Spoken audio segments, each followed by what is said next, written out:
تعالوا نعمل مع بعض النهاردة الغريبة اللي مدوخة الستات كلها مش بتعرف تظبطها.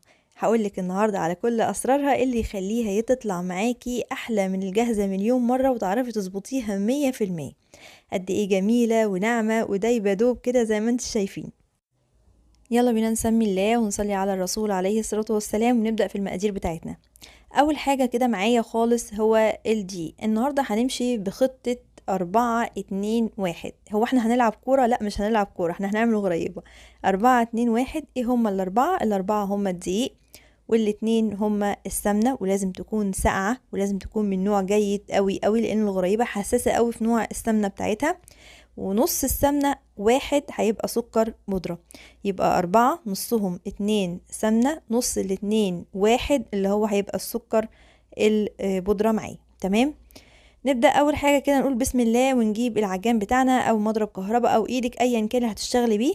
وزي ما قلت لكم ان السمنه اللي انا هستخدمها هنا تكون سمنه من نوع جيد ولازم تكون ساقعه طالعه من التلاجة. شايفين انا بطلعها ازاي بصعوبه من الكوبايه؟ يعني معنى كده ان هي ساقعه جدا جدا جدا. تمام. ده سر نجاح الغريبه معاكي عشان ما تاخديش فيها وقت في ان انتي تفضلي يعني تشمعيها في التلاجة كتير. فخليها من الاول كده تكون ساقعه معاكي. بعد كده هحط كوباية من السكر البودرة، وطبعا كلنا متفقين مع بعض ومتعودين ان احنا بننخل السكر البودرة بتاعنا.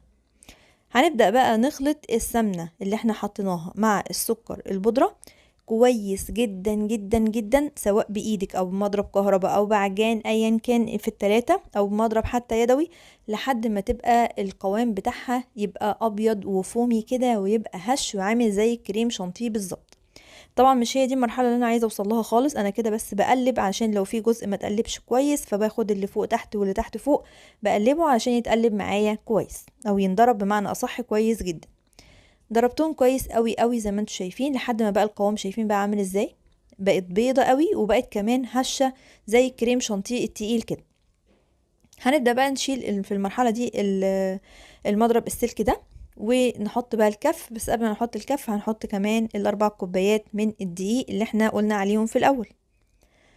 تمام كده. طبعا الدقيق هنا يا جماعة دقيق حلويات او دقيق بسكوت كحكو بسكوت.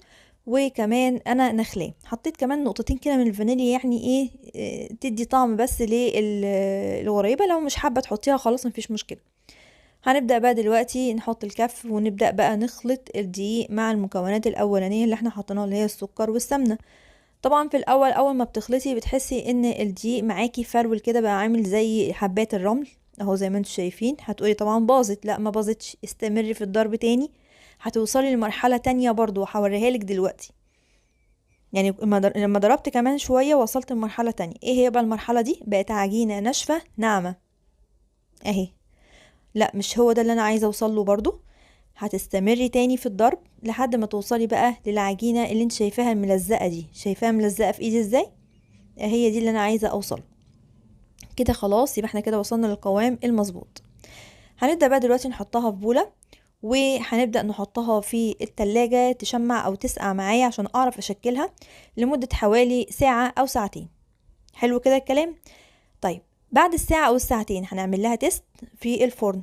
هناخد كده 2-3 نحطهم في الفرن ونعملها تيست. لو فرشت معاكي يبقى حط لها كمان معلقتين من الدقيق. لو ما فرشتش وفضلت زي ما هي كده او نفخت حاجة بسيطة خالص يبقى هي كده تمام، وما تحطيش فيها حاجة تاني وابتدي ايه استعمليها على طول.